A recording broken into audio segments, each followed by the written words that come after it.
أنفسنا وسيئات أعمالنا من يهده الله فلا مضل له ومن يضلله فلا هادي له.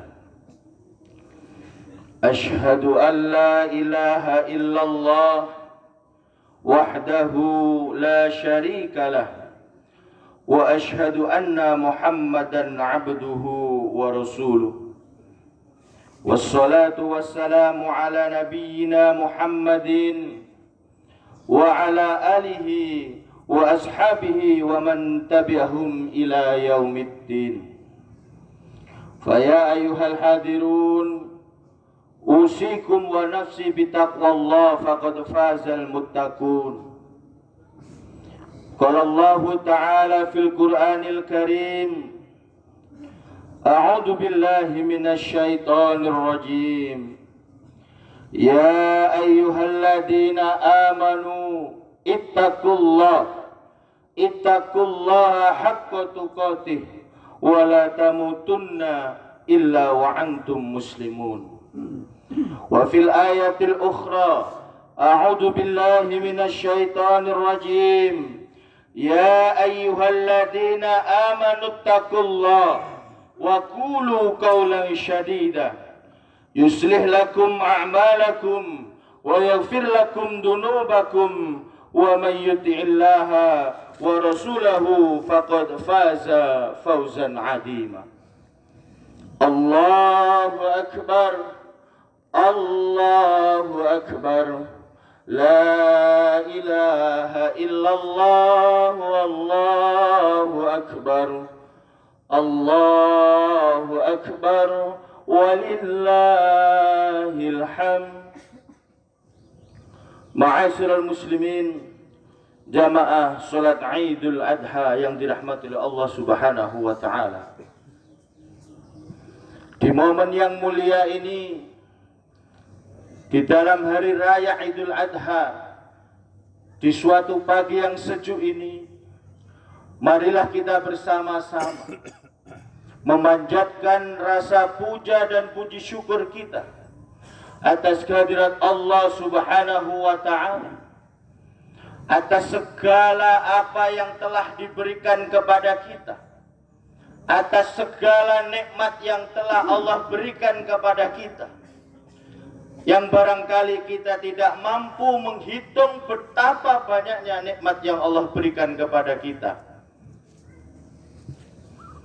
Mulai dari nikmat sehat, nikmat harta, dan yang paling besar adalah bagaimana kita bisa menikmati, yaitu nikmatnya iman. Jamaah salat Idul Fitri yang dirahmati oleh Allah, iman ini adalah nikmat yang paling besar yang Allah berikan kepada kita. Karena nikmat iman ini tidak hanya kita bisa nikmati di dunia, tapi juga bisa kita nikmati di akhirat kelak. Sehingga orang-orang kafir, orang-orang yang mati dalam kekafirannya itu, diceritakan besok di akhirat mereka itu ingin menebus dirinya supaya bisa menjadi orang-orang yang beriman. Di dalam surat Ali Imran ayat yang ke-91, mereka menyatakan bahwa mereka ingin menebus kekafirannya supaya menjadi orang beriman ketika berada di akhirat. Dan nilai yang ditawarkan untuk menebus nilai kekafirannya dengan keimanan, mereka menawarkan yaitu berupa emas sebesar bumi dan seisinya. Betapa mahalnya nilai keimanan kita. Maka dari itu jangan sampai kemudian kita di dunia yang sementara ini kemudian kita menggadaikan keimanan kita, apalagi kemudian memperjualbelikan keimanan kita, bahwa nilai keimanan kita ini luar biasa besar. Hanya saja nilai itu dapat dirasakan ketika besok kita di alam akhirat yang kekal. Maka dari itu jamaah, di momen yang mulia ini, Saya berwasiat kepada diri saya pribadi dan kepada jamaah semuanya. Marilah kita senantiasa meningkatkan keimanan dan ketakwaan kita kepada Allah Subhanahu wa taala. Karena hanya dengan meningkatkan keimanan dan ketakwaan kita kepada Allah, kita akan mendapatkan kebahagiaan. Kita akan mendapatkan keselamatan di dunia maupun di akhirat. Allahu Akbar. Allahu Akbar. La ilaha illallah wallahu akbar. Allahu Akbar walillahil hamd. Ma'asyiral muslimin, jamaah salat Idul Adha yang dirahmati Allah. Pernahkah kita kemudian memperhatikan kehidupan manusia yang mana manusia ini hidup hanya untuk menuruti hawa nafsunya? Mereka makan sepuasnya, mereka berpakaian semaunya, mereka tidur sebangunnya. Mereka hidup hanya untuk menuruti hawa nafsunya. Yang menurut mereka menyenangkan, maka itu dilakukan. Tapi apa yang menurut mereka tidak menyenangkan, kemudian ditinggalkan. Tidak peduli itu adalah ajaran agama, tidak peduli bahwa itu adalah syariat. Pernahkah kemudian kita memperhatikan kehidupan manusia yang seperti ini, jamaah? Maka kata Allah Subhanahu wa taala, orang yang hidupnya hanya untuk menuruti hawa nafsunya, ulaika kal an'am. Mereka itu seperti binatang ternak. Yang dia hidup hanya untuk bersenang-senang, makan, kemudian mati. Tentu kita sebagai manusia tidak mau disamakan dengan binatang. Tapi itulah perumpamaan yang Allah berikan kepada manusia-manusia yang hidupnya digunakan untuk menuruti hawa nafsunya saja. Bahkan di dalam ayat itu diteruskan, balhum adal, bahkan lebih buruk dari binatang ternak itu sendiri. Binatang ternak itu hidup, jamaah, hanya untuk makan, bersenang-senang, kemudian ketika waktunya sudah tiba akan disembelih dan digunakan sebagai santapan manusia. Lah kita sebagai manusia, apakah hidup kita seperti binatang itu yang hidup bersenang-senang kemudian mati selesai? Apakah hidup kita sesederhana itu? Apakah hidup kita semudah itu? Tentu tidak. Bahwa apa yang kita lakukan di dunia ini pasti akan dimintai pertanggungjawaban oleh Allah Subhanahu wa taala. Maka dari itu Allah memberikan perumpamaan kepada kita tentang kehidupan manusia, yaitu di dalam surat Al-Kahfi, tepatnya di ayat yang ke-45. Allah Subhanahu wa taala berfirman, A'udzu billahi minasy syaithanir rajim. Wadrib lahum mathalal hayatid dunya kama in anzalnahu minas sama'i fahtalata bihi nabatul ardh fa'asbaha hashiman tadruhu riyah wa kana Allahu ala kulli syai'in muqtadira. Yang artinya, dan buatkanlah untuk mereka, wahai Muhammad, perumpamaan kehidupan di dunia ini, bahwa kehidupan dunia itu ibarat air hujan yang kami turunkan dari langit sehingga menyuburkan tumbuh-tumbuhan di bumi. Kemudian tumbuh-tumbuhan itu menjadi kering yang diterbangkan oleh angin. Dan adalah Allah Maha Kuasa atas segala sesuatu. Ma'asyiral muslimin, jamaah salat Idul Adha yang dirahmati oleh Allah. Allah memberikan perumpamaan kepada kita tentang kehidupan dunia seperti air hujan yang menumbuhkan tumbuhan di muka bumi ini. Akan tetapi tumbuhan yang hidup itu lama kemudian akan menjadi kering yang diterbangkan oleh angin. Buya Hamka di dalam tafsirnya Al-Azhar mencoba menjelaskan ayat ini, bahwa kehidupan manusia itu seperti tumbuhan padi, yang mana padi itu awalnya dari benih yang kemudian ditanam, kemudian tanpa air hujan benih padi itu tidak bisa tumbuh. Maka dengan air hujan itu benih kemudian tumbuh menjadi batang. Semakin hari bertambah hari, semakin bulan bertambah bulan, padi itu semakin tinggi. Tapi ketika pada saatnya padi itu sudah berisi dan matang, maka padi itu akan ditebang dan kemudian diganti dengan padi yang baru. Artinya apa? Bahwa kehidupan kita seperti itu. Kita semula tidak ada, kemudian hadir di dunia ini. Maka di dunia ini kita kemudian tumbuh. Dari bayi kemudian menjadi anak-anak, kemudian menjadi remaja, menjadi dewasa, menjadi tua. Dan pada akhirnya kita akan meninggalkan dunia yang kita tempati ini dan diganti dengan generasi yang baru. Artinya apa? Bahwa ayat ini menunjukkan kepada kita bahwa kehidupan ini adalah sementara. Bahwa kematian itu adalah kepastian.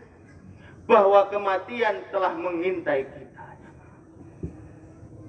Tapi kemudian hari ini banyak kita menjumpai orang mengejar kemewahan dunia, meninggalkan ibadah kepada Tuhannya, sehingga dengan itu mereka takut akan kematian. Maka Allah Subhanahu wa Ta'ala mengingatkan di dalam surat Al-Jum'ah di ayat yang ke-8, A'udzu billahi minasyaitonir rajim. Qul innal mauta alladzi tafirruna minhu fa innahu mulaqikum. Tsumma turadduna ila 'alimil ghaibi wasyahada fayunabbiukum bima kuntum ta'malun. Yang artinya katakanlah, sesungguhnya kematian yang kamu lari daripadanya, ia pasti menemui kamu. Kemudian kamu akan dikembalikan kepada Allah yang mengetahui yang gaib dan yang nyata. Lalu dia beritakan kepadamu apa yang telah kamu kerjakan. Allahu Akbar. Allahu Akbar. La ilaha illallah wallahu akbar. Allahu Akbar walillahil hamd. Ma'asyiral muslimin, jamaah salat Idul Adha yang dirahmati Allah. Memang kita tidak tahu kapan kita ini akan mati, di mana kita akan mati, bagaimana kita akan mati. Namun yang jelas adalah bahwa kematian adalah kepastian. Siap atau tidak, kita akan menghadapi yang namanya kematian. Karena Allah Subhanahu wa Ta'ala berfirman, kullu nafsin dha'iqatul maut, bahwa setiap yang bernyawa pasti akan menemui dan menghadapi yang namanya kematian. Maka pertanyaannya adalah, apakah kita akan selamat setelah kematian kita? Apakah kita akan menemui kebahagiaan sejati setelah kematian kita? Atau justru kita akan disiksa setelah kematian kita? Siapa yang bisa menyelamatkan kita? Siapa yang bisa kita jadikan harapan, yang bisa menyelamatkan kita pasca kematian? Maka Allah Subhanahu wa Ta'ala menunjukkan di ayat selanjutnya di surat Al-Kahfi, yaitu di ayat yang ke-46. Di situ Allah Subhanahu wa Ta'ala berfirman, A'udzu billahi minasyaitonir rajim. Al-malu wal banuna zinatul hayatid dunya Wal baqiyatus shalihatu khairun 'inda rabbik sawaban wa khairan amala. Harta dan anak-anak itu adalah perhiasan kehidupan dunia. Tetapi amal soleh, amal kebajikan yang terus-menerus adalah lebih baik pahalanya di sisi Tuhanmu, serta lebih baik untuk menjadi harapan. Di dalam ayat ini Allah secara tegas menunjukkan kepada kita bahwa yang kita harapkan di dunia disimbolkan dengan anak dan harta, itu hanya perhiasan dunia, hanya hiasan yang belum tentu bisa dijadikan harapan. Karena kadangkala harta bisa menyelamatkan, tapi harta juga bisa menyesatkan. Anak juga begitu, kadang anak bisa menyelamatkan, tapi kadang anak juga bisa menyesatkan. Maka kata Allah, apa yang bisa menyelamatkan kita, yang bisa kita jadikan harapan, yaitu adalah amal ibadah kita, amal soleh kita yang kita lakukan secara terus-menerus. Itulah yang bisa kita jadikan harapan sebagai penyelamat kita ketika kita mengarungi kehidupan pasca kematian. Harta kita, anak kita belum tentu bisa jadi penyelamat. Tapi kata Allah, amal ibadah kita, amal soleh kita lah yang bisa menjadi harapan dan penyelamat. Zikir kita, sholat kita, sedekah kita, kurban kita, itulah yang bisa menjadi penyelamat di akhirat. Kesimpulan dari kesemua ayat tadi yang saya sampaikan jamaah, yaitu bagaimana kita bisa menyiapkan diri untuk bekal di akhirat kelak. Bukan berarti kemudian kita meninggalkan dunia, akan tetapi bagaimana kita jangan sampai menjadikan dunia ini sebagai tujuan utama. Bukankah kita telah menyaksikan bagaimana kesudahan orang-orang yang mengumpulkan harta di dunia? Dunia itu melenyapkannya, dan akhirat telah menanti untuk menghisapnya. Dan telah kita saksikan pula bagaimana kesudahan orang-orang yang mengejar akhirat. Akhirat telah menanti untuk memuliakannya, dan harta dunia seperti mengikutinya. Dunia ini sementara jemaah, maka nikmatilah. Bahwa akhirat itu adalah selama-lamanya, maka persiapkanlah. Jika kita mengejar dunia, pasti kita tidak dapat. Kalaupun dapat, pasti tidak banyak. Kalaupun banyak, pasti kita tidak puas. Kalaupun puas, itu tidak akan selama-lamanya. Akan tetapi kalau kita mengejar akhirat, pastilah kita dapat.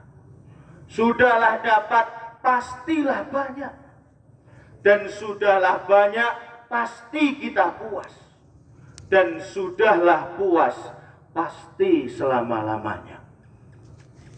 Semoga Allah Subhanahu wa ta'ala menerima segala amal perbuatan kita dan mengampuni segala dosa kita.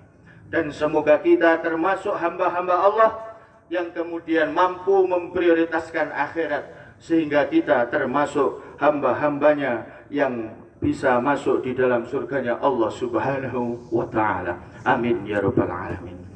Marilah kita tutup khutbah Idul Adha pada kesempatan hari ini dengan berdoa bersama-sama.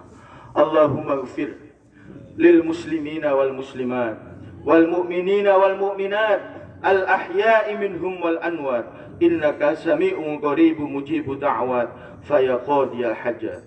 Allahumma inna nas'aluka salamatan fid din wa afiyatan fil jasad wa ziyadatan fil ilm wa barakatan fil rizq wa taubatan qabla al maut wa rahmatan 'inda al maut wa maghfiratan ba'da al maut bi rahmatika ya arhamar rahimin. Rabbana la tuzigh qulubana ba'da idh hadaitana wa hab lana min ladunka rahmah innaka antal wahhab. Rabbana hab lana min azwajina wa dhurriyyatina qurrata a'yun waj'alna lil muttaqina imama. Allahumma a'izzal Islam wal muslimin wajma' kalimatal muslimina 'alal haqq ya rabbal alamin. Allahumma 'allaf baina qulubina kama 'allafta bainal muhajirin wal ansar. Allahumma rabbana taqabbal minna salatana wa tub 'alayya innaka antat tawwabur rahim. Wa tub 'alayya innaka antat tawwabur rahim. Rabbana taqabbal minna innaka antas samiul alim. Rabbana atina fid dunya hasanah wa fil akhirati hasanah wa qina adzaban nar. Subhana rabbika rabbil izzati amma yasifun wa salamun alal mursalin walhamdulillahi rabbil alamin.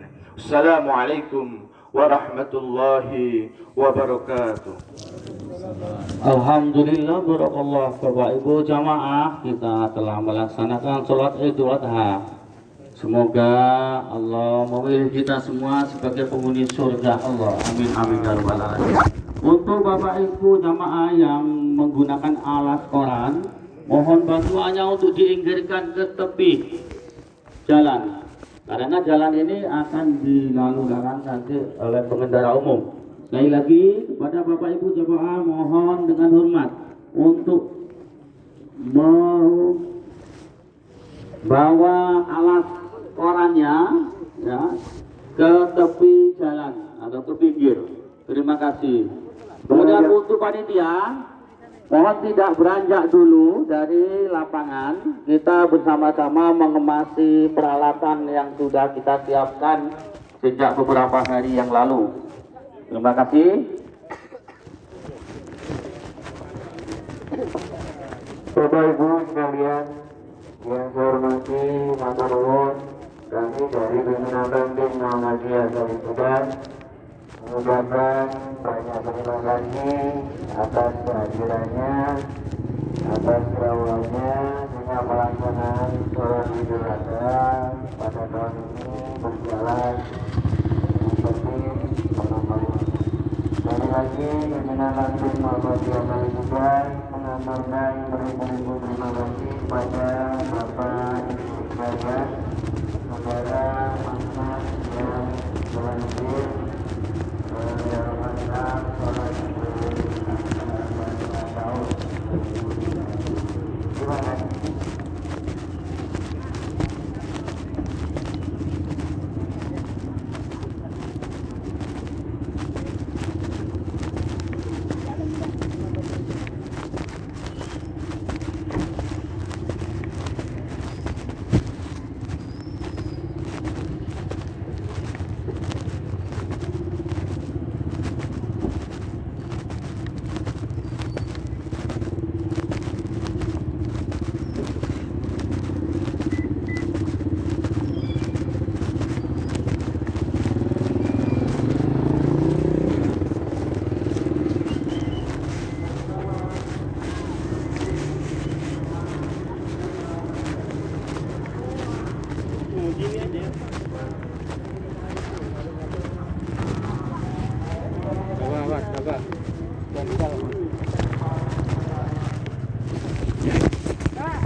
Assalamualaikum.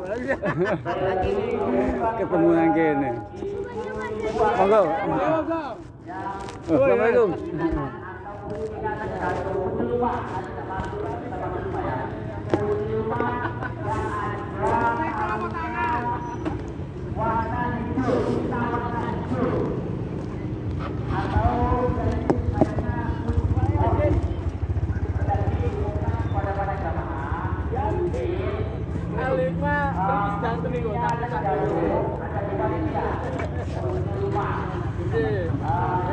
Tandanya harga dan